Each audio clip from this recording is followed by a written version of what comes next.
ధన్యవాదాలు అధ్యక్ష. అధ్యక్ష, గౌరవ సభ్యులు అడిగిన మొదటి ప్రశ్నకు సమాధానం లేదండి. రెండవ ప్రశ్నకు సమాధానం ఆసుపత్రిలో nephrology, urology, vascular surgery, general medicine, pulmonology and gynaecology సేవలను అందించడం అవుతున్నది.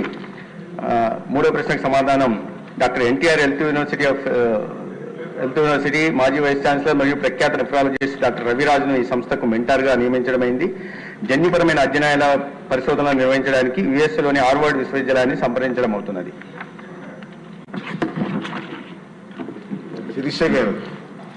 ధన్యవాదాలు అధ్యక్ష.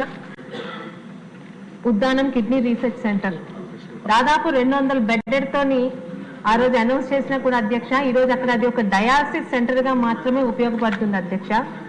గత మన ప్రభుత్వంలోని చంద్రబాబు నాయుడు గారు ఇచ్చిన ఆ 20 డయాలసిస్ యూనిట్లలోని ఈ రోజు రోజుకి 4 మంది కంటే 80 మందికి మాత్రమే ఈ రోజు అక్కడ డయాలసిస్ జరుగుతుంది అధ్యక్ష. దాదాపు 700 విలేజెస్, 2 లక్షల మంది పాపులేషన్ కి మనం పెట్టిన 20 డయాలసిస్ యూనిట్స్ అసలు సరిపోవట్లేదు అధ్యక్ష. ముఖ్యంగా అక్కడ 73 మంది డాక్టర్స్ ఈ రోజు అవసరం ఉండగా 17 మంది డాక్టర్స్ మాత్రమే ఈ రోజు వర్క్ లో ఉన్నారు అధ్యక్ష. ఇంకా 56 వేకెంట్ అలాగే ఉంది అధ్యక్ష. అలాగే పారామెడికల్ స్టాఫ్ కి ఈ రోజుకి గత ప్రభుత్వంలో ఎప్పుడైతే డిసెంబర్ లో అది మొదలు పెట్టారో అప్పటి నుంచి ఇప్పటి వరకు వాళ్ళకి అసలు శాలరీస్ లేవని అక్కడ వాళ్ళు ప్రతిసారి మమ్మల్ని కలుస్తున్నారు అధ్యక్ష. ముఖ్యంగా ఏది ఆశించి ఉద్దానం ప్రజలు అంటే ఈరోజు ఒక డయాలసిస్ సెంటర్ కాదు, కిడ్నీ రీసెర్చ్ సెంటర్ గా అది మార్పు చెందాలని అనుకుంటున్నారో ఆ రీసెర్చ్ మాత్రం పూర్తి స్థాయిలో జరగటం లేదు అధ్యక్ష. ఒక ఎన్జిఓ జార్జ్ ఇన్స్టిట్యూట్ అని అక్కడ నుంచి వచ్చి వాళ్ళు ఇక్కడ నుంచి శాంపిల్ కలెక్ట్ చేసి తీసుకెళ్తున్నారు కానీ ఏదైతే ఆశించామో ఉద్దానం ప్రజల కళలకు మాత్రం అనుగుణంగా ఆ డయాలసిస్ సెంటర్ పనిచేయట్లేదు అధ్యక్ష.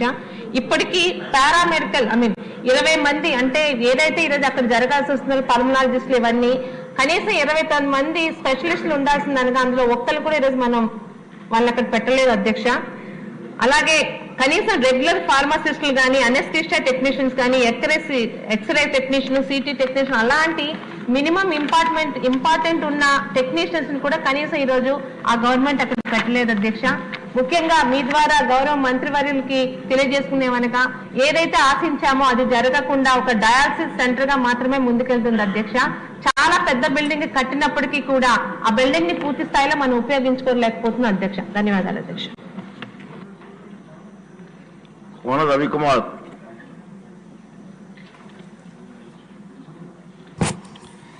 అధ్యక్ష, ఇది శ్రీకాకుళం జిల్లాలో చాలా దీర్ఘకాలిక సమస్య అధ్యక్ష. ఇది ఈ కిడ్నీ ఉద్దానం ప్రాంతంలో కిడ్నీ వ్యాధితో బాధపడే వాళ్ళలో సంఖ్య.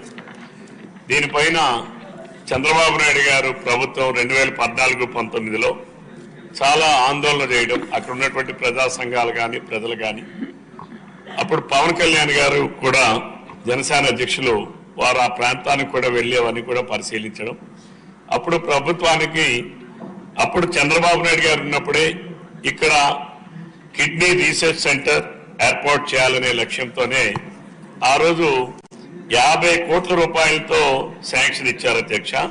ఇచ్చి ఈ రాష్ట్రంలో ఉన్నటువంటి medical colleges, private medical colleges ఏవైతే ఉన్నాయో వాటిని కూడా దానికి అనుసంధానిస్తూ ఆ రోజు కార్యక్రమాలు చేయాలని చెప్పి ప్రభుత్వం నిర్ణయం తీసుకుంది అధ్యక్ష. దాని పేరు అధ్యక్ష ఇప్పుడు అక్కడ ఉన్నటువంటిది kidney research centre, 200 bedded kidney research centre